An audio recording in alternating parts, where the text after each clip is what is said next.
There are special forces. There are U.S. Navy SEALs. There is the select and secretive group of highly trained operators known as SEAL Team 6 or Mob 6, as they like to call it. And then there is Justin Sheffield. When it comes to talking about the most experienced, effective, and deadly warriors in the world, Sheffield is part of an exclusive group that can be counted on one hand. None have served on more combat operations. None have taken out more enemies for America, fought for freedom around the globe. None who still draws breath has paid a greater physical and emotional price for serving their country. Mob 6 is unlike any other SEALs team. Senior Chief Sheffield has completed hundreds of combat operations and enemy engagements in Iraq, Afghanistan, Pakistan, and Somalia. Most of the missions that he has conducted are still classified and clandestine. He is a recipient of the Silver Star, 6 Bronze Stars with Valor for actions in combat, a Purple Heart, and a host of other medals and commendations. Out of his experience, he authored Mob 6, a SEAL Team 6 operators' battles in the fight for good over evil, which we'll be discussing today. And I just want to say welcome, Justin. Thank you for coming to the show. And I guess let's just start with how you ended up being a part of the Mob 6 team. Well, Ella, thank you so much for having me. It's an honor to be here, and thank you for that intro. When I was a little boy, I say little boy, I guess I was a young teenager, maybe 13, 14 years old. And I read a book called Rogue Warrior, and it was written by the first commander of SEAL Team 6, and just talked about the evolution of that team, but also about Navy SEALs. I didn't really know what that was, being from West Texas. And I was very intrigued by the stories of war from Vietnam, by the difficulty to just be a Navy SEAL. And then on top of that, this special team, SEAL Team 6, and what all it was about, and how it was counterterrorism and hostage rescue and very specific missions, and even harder to get to once you become a SEAL. So I was fascinated by it. And looking back, it was just a goal. It was a young goal of mine to be a Navy SEAL. I went to college after high school. I thought that was the thing I was supposed to do. And it didn't work out quickly. I realized that wasn't for me, and all I could really think about was going in the military, and got in some trouble and got a second chance.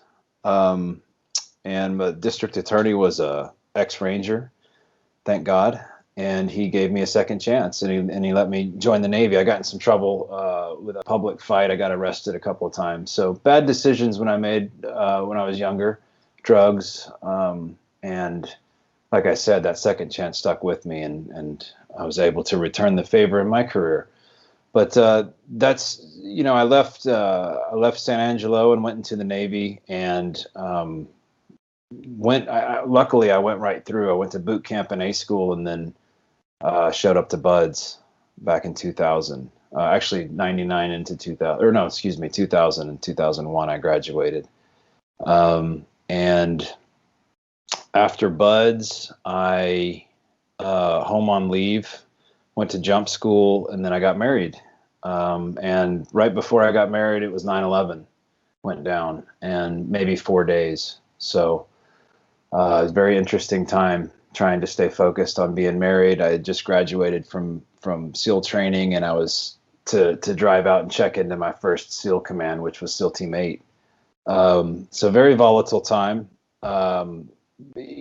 I thought, wow, I hit the jackpot, honestly, in a sense, if that makes sense. Not that I was excited that planes had hit the towers. It was horrifying. I was as upset, I'm sure, as you were, and a lot of us were. We can all remember exactly what we were doing probably during that morning. But I was also had this feeling of, wow, I'm going to probably get to do what I came in for, even though I wanted to be just a Navy SEAL. I'm probably going to get to go to war and do some of the things that I've learned. And it turned out that would be the case much later down the road. But so that's kind of the quick snapshot of getting into the SEAL teams. Maybe we can talk a little bit about the history of the Navy SEALs. So when Sure. did the sector kind of arise? I mean, I read a little bit, and I know that back during Kennedy's presidency, that's when he realized there had to be special operations specific to what the Navy SEALs do.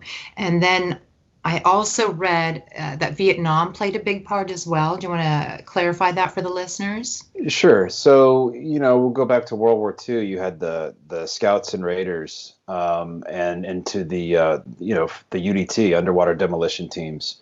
These were the first frogmen. There wasn't a full-on buds figured out yet. They just knew that they were going to be picking dudes from the Navy that were very comfortable in the water, very comfortable in small units, nighttime, swimming in the ocean currents, these types of things. And what they do is they would swim in with haversacks, which is it looks like a green sort of satchel, and it's full of M112 blocks, which are these big C4 bricks. There's I forget how many are in a haversack. I should know that, maybe 24. Somebody will call me out if I'm wrong on that, but these things are they're waterproof in nature, and what they would do is they would swim down to what I call Jap scullies. I'm not really sure what the name of them are, but it's basically a big piece of concrete. I'm sure you've seen them on the beaches of Normandy. They have metal bars sticking out the tops, and the whole reason for them, they'd sink them in the shallow water, and as the boats would come in to do beach landings, they'd just get destroyed. And the soldiers, which of course back then they didn't have flotation like we do now, and emergency flotation gear, and so they would sink. And if these guys fell in the water, I mean, you're going straight to the bottom. A lot of them couldn't swim, especially with gear on.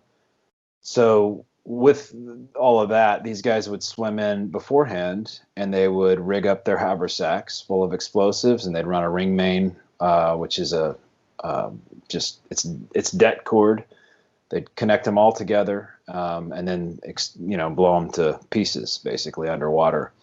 It's actually one of the rites of passage at Buds. We still swim out like the old days with UDT shorts on, fins, a knife, and a bunch of explosives, and we rig up Jap scullies, and we blow them up out at the island in third phase, almost as a rite of passage, just to remember what those guys had to do.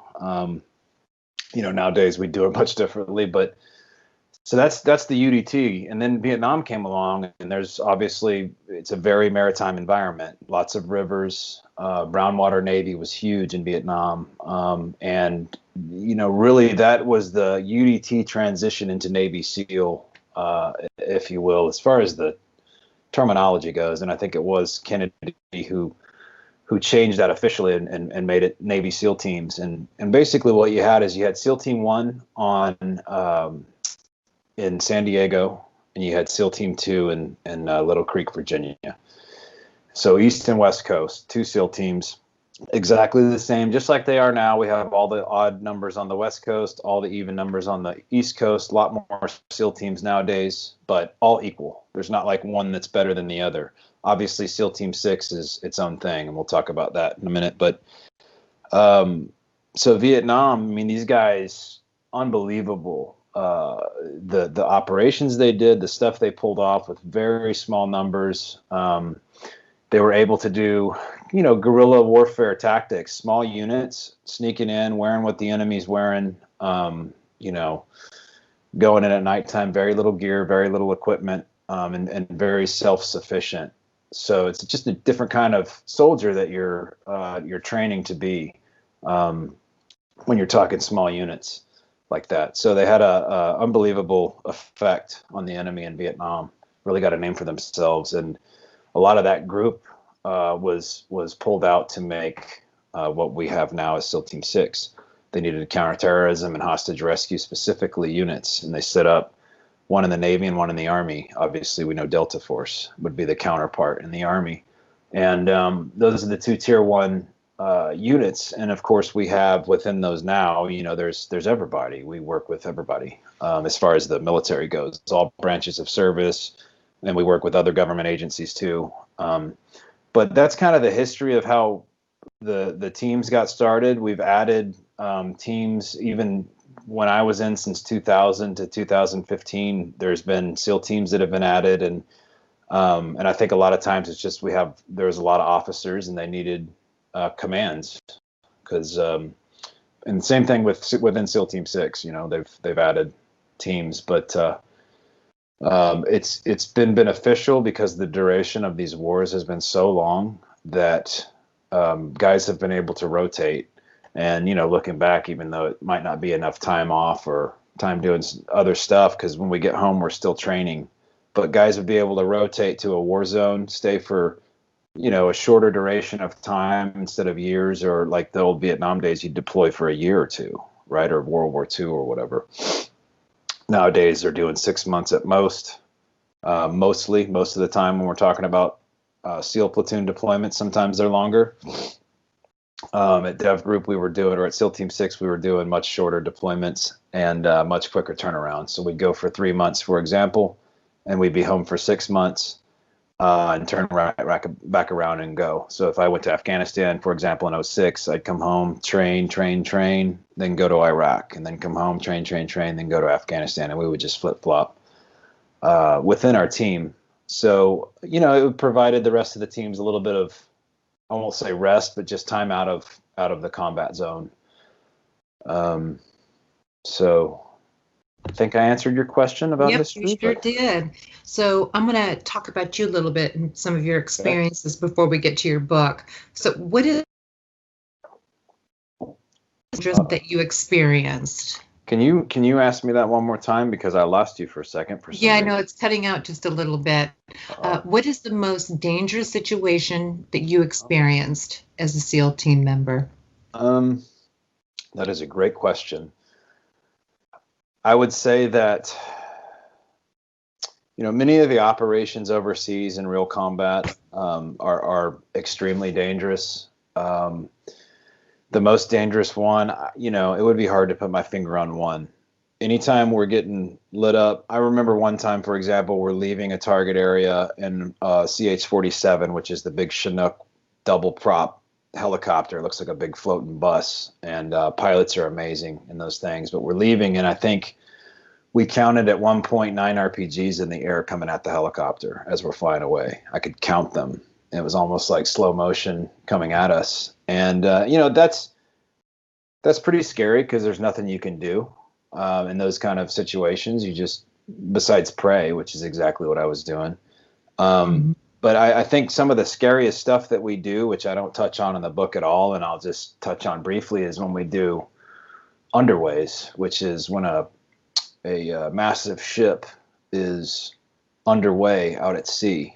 And if there's any kind of high seas, and you're talking nighttime, we're jumping in after speedboats and hooking and climbing on these things and taking a ship down. It's by far I think the most dangerous stuff that we do, because it has to be perfect every time. Like most of the stuff we do, anytime you start bringing in assets like aircraft, and you're talking about, you know, jumping massive cigarette boats out and a whole bunch of people, and it's nighttime, you can't see anything, high seas. I mean, a lot can go wrong, and it does.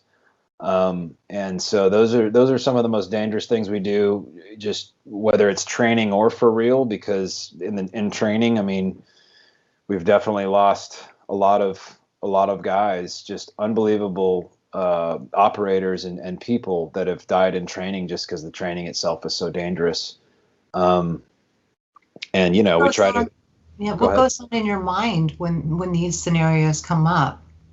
I know you pray a lot, but I mean, I just imagine. Yeah, well, you know, I think for me, I have to take it and break it down into little pieces, because it does get overwhelming. But, you know, part of the design of BUDS is to start you out with these big chunky things, like, you know, you'll have a chunk of training, and that's all you have to focus on, right? You're not thinking about other stuff, and they kind of get you geared that way. And then as you get into a SEAL team or SEAL platoon, it's kind of the crawl, walk, run mentality. It's just that walk and run comes literally right after the crawl. I mean, the crawl is, we're going to talk about it, then we're going to do it, and then you better be able to teach it, kind of thing.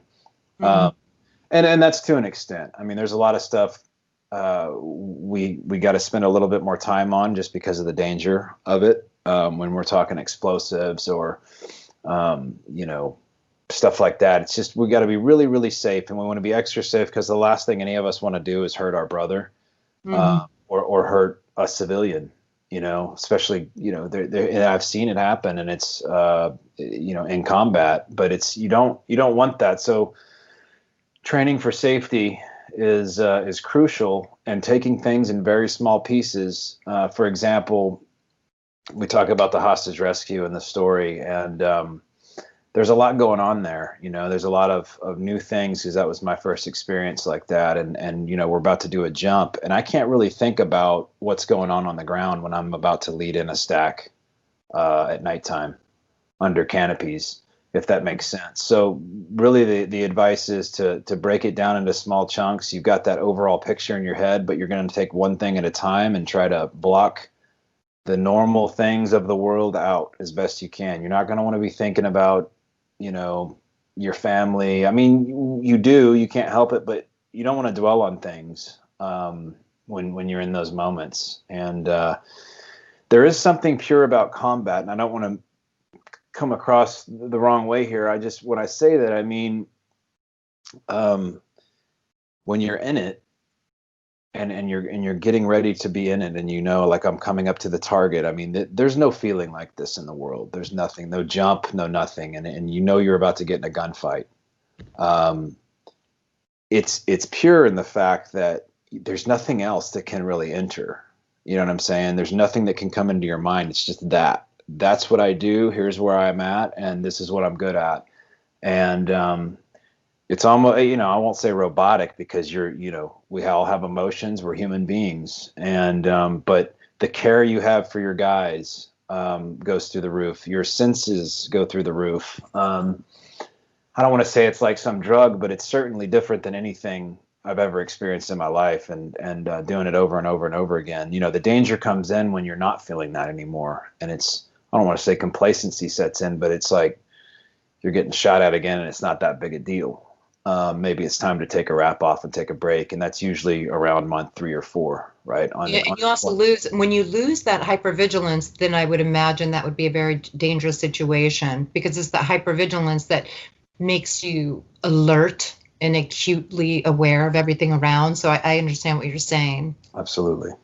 Mm-hmm. And then, so just to go back to the hostage situation, so that was one of the notable missions, and it was a raid in Somalia that led to the hostage rescue of a female American citizen and a Danish citizen. And you were the team leader who planned the raid and led the jump, which turned out to be one of the most difficult operations to this day. So just wanted to go into detail about that. So who was holding them hostage? Because I think that's a little bit unclear. Right. So,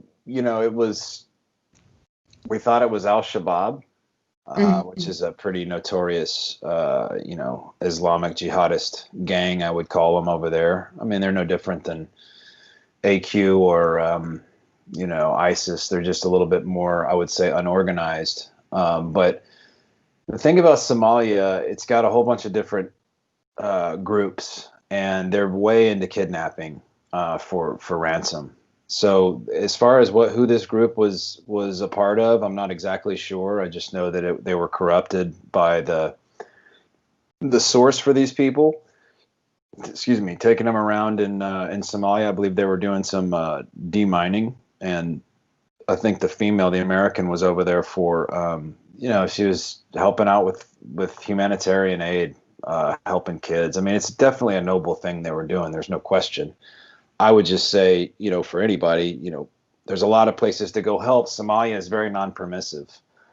So even though you're over there doing a good thing, these people don't see it that way. And obviously there's good people everywhere, but for the most part, especially being a American white female, Somalia is probably not a good place to go. But so as far as who took her, they're just, one of the Islamic, extremist gangs is what I call them. They were much more armed than what we had thought, and actually quite a bit more squared away than what I gave them credit to. I thought it was going to be a joke, but these guys used micro terrain and got online and did what we would do. It's pretty impressive. But we obviously won pretty quickly by the grace of God and obviously the skill of our team. But yeah, so I'm not exactly sure what we would call them, other than just they're another kind of Al-Shabaab type. Mm-hmm. Okay. And you'd consider that one of the highlights of your career because that's a very noble Absolutely. thing that you guys did. What about some of the darkest moments, emotionally and physically? Um, losing, obviously losing my friends, you know. Um, it's just it's we all know that that can happen, and even though some of us maybe expected that to happen, when you lose somebody, it's just it's hard, and it's still hard. I've found myself, like many of us, we try to replay things like as if we're gonna be able to change the outcome somehow, and whether it's mentally replaying it or you just kind of can't get out of it. Like, man, if I had done this, then so and so would still be here. Or if we what if everything, because you're trying to somehow pull back and just pull back the time. Like, well, that wasn't supposed to happen yet. It wasn't supposed to happen that way. And some of the guys that we've lost are just absolute phenomenal specimens of operators. They're just awesome human beings, and so that's definitely the sad part. These guys got kids, families. It's sad, and it's hard. It's hard to deal with the aftermath. Um, Certainly, I would say also just this other people getting hurt certainly is makes things very emotional, and you got to power through it and just go back over, and even in my own life, the there at the end, it was some dark days. So Very, you were, very much looking forward to suicide, that kind of thing. I remember I was just going to bring that up. So at one point you were contemplating suicide. Can you tell us why? Um, I thought that that was the answer for a lot of things. I actually couldn't wait, and you know, in my head, I thought, what I think a lot of guys do that I talk to now is what we do with our foundation is we help specifically people that are in that same headspace. But it's you think you're doing people a favor. I thought I was a bad dad. I thought, man, I'm going to grow up and mess up my kids because I can't focus myself. I don't want them seeing me like this. I can't be a pro. I'm not a team leader anymore. I used to be at the top, SEAL Team 6, sniper, team leader. That's gone, man. My body's done. Like, it's just, you get to a point where you're like, what else am I going to do? This is what I've done since I was a kid, really. I grew up in the SEAL teams Completely as an adult. understand. Yeah, I completely understand that. But out of that, you created a foundation. Will you share with everybody the name of the foundation and what they can do to help? Yes, ma'am. Thank you. So, All Eagles Oscar, it's a call sign that you want to hear coming off the battlefield. It means that all of us are okay, and it's just a call sign of hope, and that's what we're really providing. The treatment that we pay for is, I believe they call it wave neuroscience. Now they've changed the name, but it's magnetic resonance, and it's an electromagnet. They do an EEG, figure out what frequency to turn this thing on, and it pulses. And they hold it on your forehead, usually, sometimes on the back of your head. But the point is it's influencing the neuron function in your brain. And I didn't know how delicate this stuff was. None of us did. We didn't know about TBI, PTSD. None of us thought it existed. But they can see it. And if, for example, if you looked at a picture of my brain from the brain scan when I got there to when I left, you wouldn't think it's the same person. And so what that equates to for the service member that's going through treatment is, they usually show up with a whole bunch of medications, like I had. You're taking everything: pill to sleep, pill to eat, pill to focus, pill to be happy, all this crap, which is great for a while. I call it crap. I know people are on it. It's not something you can do for the rest of your life. It's just not. I mean, your brain is on fire. And so that's one of the things I've seen is people leave there on maybe one or none of their medications they started with. Um, they're also sleeping on their own again. This is a huge one because we know that our brain will not recover without proper sleep. Um, Mm. you can sleep for 12 hours after a hangover and you wake up and you're not ready to go. You know what I'm saying? I mean, I'm just using that as an example, but you need natural sleep that's unmedicated. And I say that I'm a huge advocate for cannabis. I've found CBD, which is legal here in Texas, to be a massive help for me for anxiety and it's natural. I work out every day. I can rack and stack thoughts, and I'll credit that to the Brain Center for sure. But Hmm. the brain treatment that we're supporting, it usually lasts 4 to 6 weeks, is what the veteran is there for, and it's a new person. When they come out. Not everybody's just 100% better, but we've been through a lot. I'm not saying I could go back and do what I used to do either, but Hmm. I'm certainly, I can wake up and be happy. I'm not just in this state of depression, and I'm, we can strive forward and we can do it together. And the biggest thing is, I have the Lord to go to, and a lot of people, they don't have anything. There's a lot of veterans that are out and they don't have a family. Maybe they got their buddies, but their buddies are hurting too, so they're trying to work on themselves, and they don't know. And I'm just saying that there's hope. There is definitely hope. So whether it's us or I mean, there's so many guys like me who have come out the other side that are trying to help, and that's what we do, man. We love each other, and that's what we're here for. Small group. You guys sacrifice so much. I don't think people really understand that in America. Thank you. Yeah. So let's talk a little bit about your book. And so the book is, this is a quote from what I received, is that the book is an uncompromising, raw, violent, and real. It is the story of today's most elite warrior, a patriot who fights for his country at the apex of the war against evil, and a vulnerable man of faith who continues to battle demons within. So we kind of covered a lot of that. Do you want to add anything to that? No, that's a good summary. Okay. Pretty much What do what you this book is. Yeah. You know what we should do? I'd like to clear up some of the misconceptions about the Middle East. Okay. America's funny about world history. It's like they really don't have an understanding of the world as some countries do. So maybe we can cover some of that. I just thought this would be an important thing to talk about. Like I know the Middle East doesn't really have clear-cut boundaries, and there are cross-cultural connections that stretch from like North Africa to the Western Asia and to Central Asia. So that's what people kind of need to understand. And the Middle East includes Bahrain, Cyprus, Egypt, Iran, Iraq, Israel, and I think a few more countries. Do you know what those are? And I would just add to that, pretty much the north, western Horn of Africa and south of it, though that excuse me, the east side of Africa, really, those countries like Somalia and even up into, the Gulf of Aden, and we're talking Yemen area and all that. You can throw those all into the same bag that we're talking about. Um, these countries are all very different. However, Islam is what brings them together, to tell you the truth. Right. And what people need to understand in our country, I'm not saying I hate Muslims. I absolutely love people. Um, I would say that Islam is extremely dangerous. The Quran is extremely dangerous. We have to have borders. We have to get out of this mindset that the whole world has just got to operate together in this one big happy family and we're all going to make things better together, because that's not reality. I would love that, and someday the Bible says it will be that way. And I can't wait for that day, but it's definitely not that way right now. I'd love to say, hey, we don't need to go to war anymore. I know a lot of people love to armchair quarterback the longest wars in our history and talk about like we all did something terribly wrong by even going over there.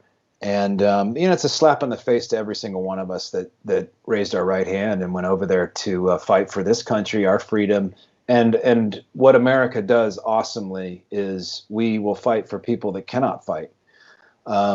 Afghanistan, there's a lot I could say negative about that and what we did there, and sort of the plan or lack thereof plan and leadership and so on. I mean, I could go all day about it.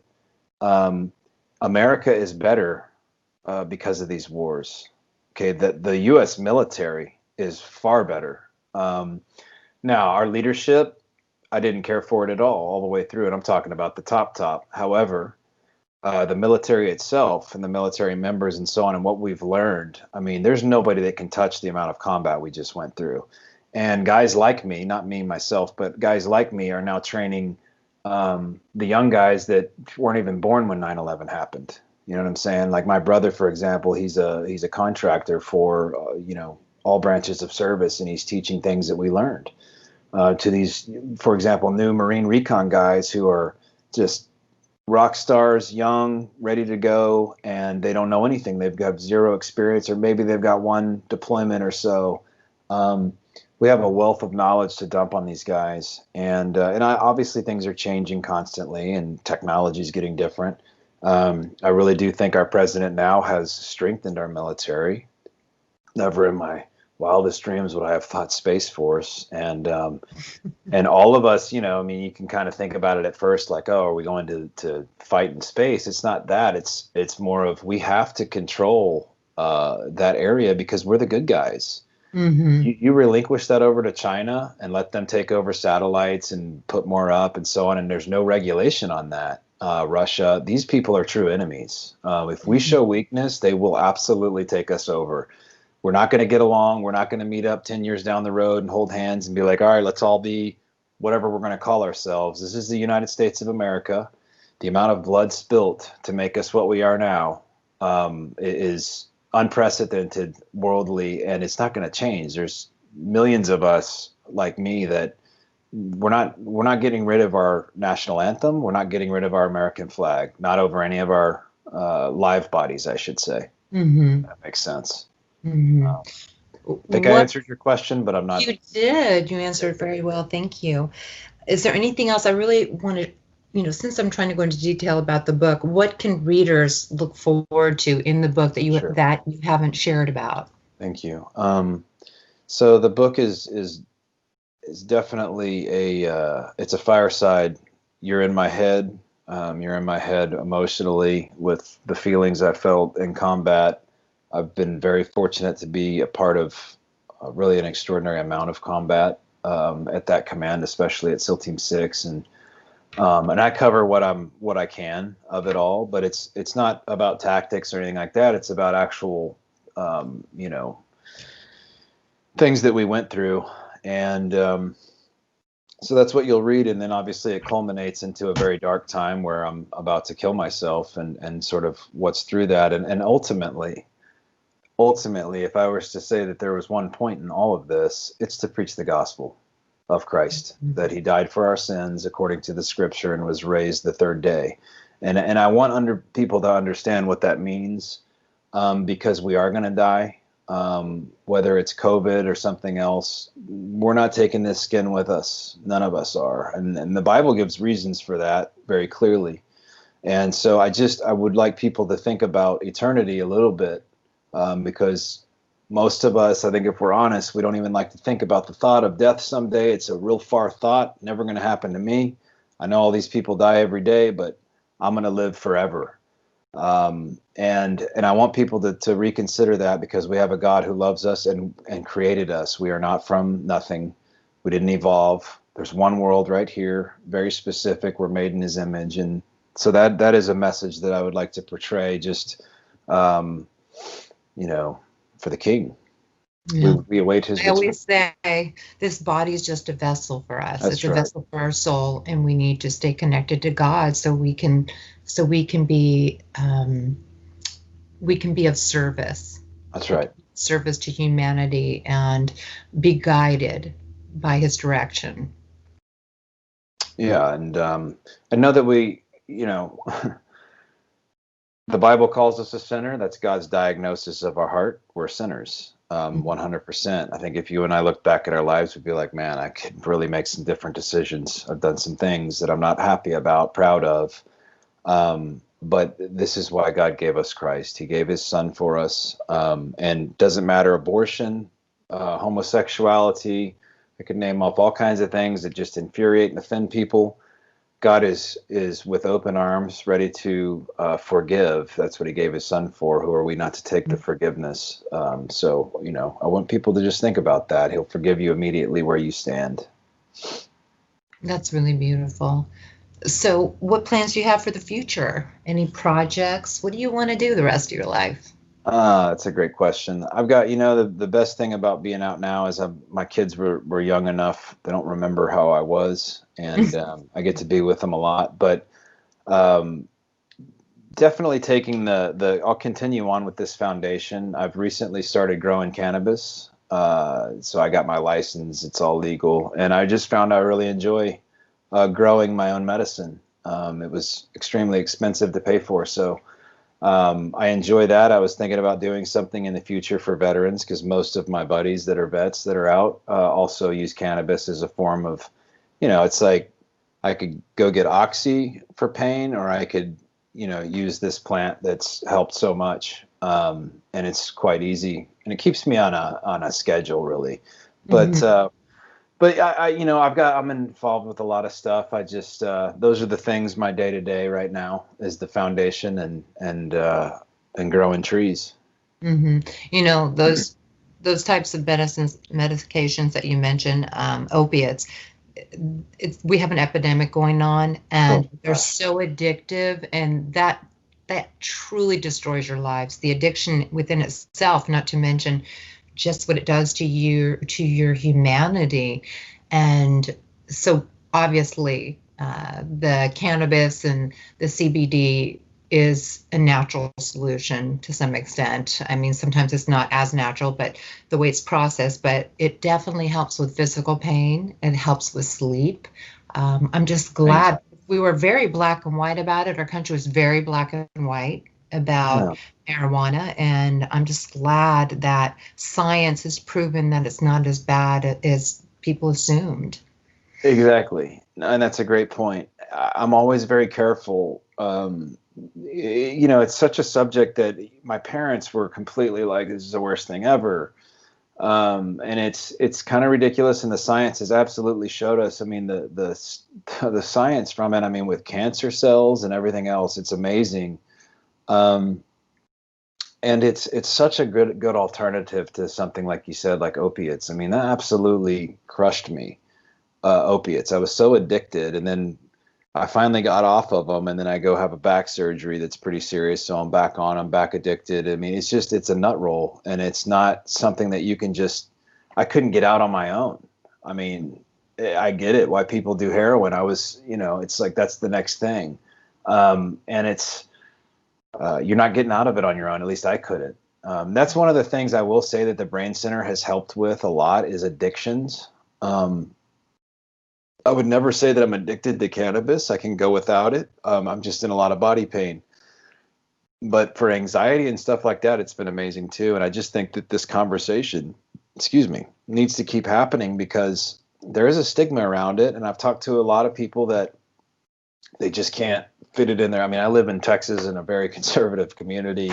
There's churches on every corner, and they are not. I mean, and I'm growing it.